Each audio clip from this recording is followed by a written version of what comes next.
भाद्रपद मास के कृष्ण पक्ष की षष्ठी तिथि को हल षष्ठी अथवा हरछठ मनाई जाती है। हरछठ भगवान विष्णु के अवतार श्री कृष्ण के बड़े भाई भगवान बलराम जी का जन्मदिन भी है। सारे भारत में इस त्योहार को बहुत ही श्रद्धा पूर्वक मनाया जाता है। प्राचीन काल में एक ग्वालिन थी, उसका प्रसव काल अत्यंत निकट था। एक ओर वह प्रसव से व्याकुल थी तो दूसरी ओर उसका मन गौ रस यानी दूध दही बेचने में लगा हुआ था। उसने सोचा कि यदि प्रसव हो गया तो दूध और दही यूं ही पड़ा रह जाएगा। यह सोचकर उसने दूध दही के घड़े सिर पर रखे और बेचने के लिए चल दी। थोड़ी दूर ही पहुंचने के बाद उसे असहनीय प्रसव पीड़ा हुई।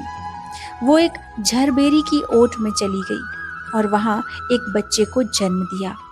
वह बच्चे को छोड़कर पास के गांव में दूध और दही बेचने चली गई। संयोग से उस दिन हल षष्ठी थी। गाय भैंस के मिश्रित दूध को केवल भैंस का दूध बताकर उसने सीधे साधे गांव वालों को बेच दिया।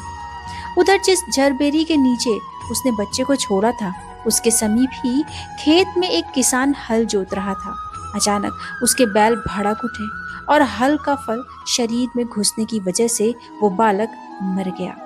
घटना से किसान बहुत दुखी हुआ, फिर भी उसने हिम्मत नहीं हारी और धैर्य से काम लिया। उसने झरबेरी के कांटों से ही बच्चे के चिरे हुए पेट में टांके लगाए और उसे वहीं छोड़कर चला गया। कुछ देर बाद ग्वालिन दूध बेचकर वहां आ पहुंची।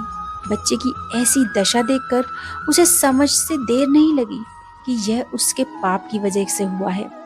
वह सोचने लगी कि यदि मैंने झूठ बोलकर गाय का दूध ना बेचा होता, तो गांव की स्त्रियों का धर्म भ्रष्ट ना किया होता, तो मेरे बच्चे की ये दशा नहीं होती। अतः मुझे लौट कर सबसे बताना होगा कि मैंने क्या किया। ऐसा निश्चय कर वह उस गांव में पहुंची जहां उसने दूध और दही बेचा था।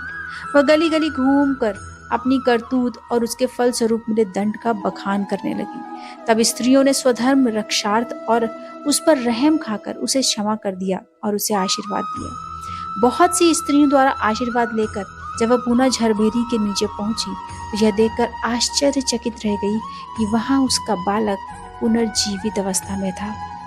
तभी उसने स्वार्थ के लिए झूठ बोलने को ब्रह्म हत्या के समान समझा और कभी झूठ न बोलने का प्रण लिया। यहाँ पर कथा संपन्न होती है। जय श्री कृष्ण।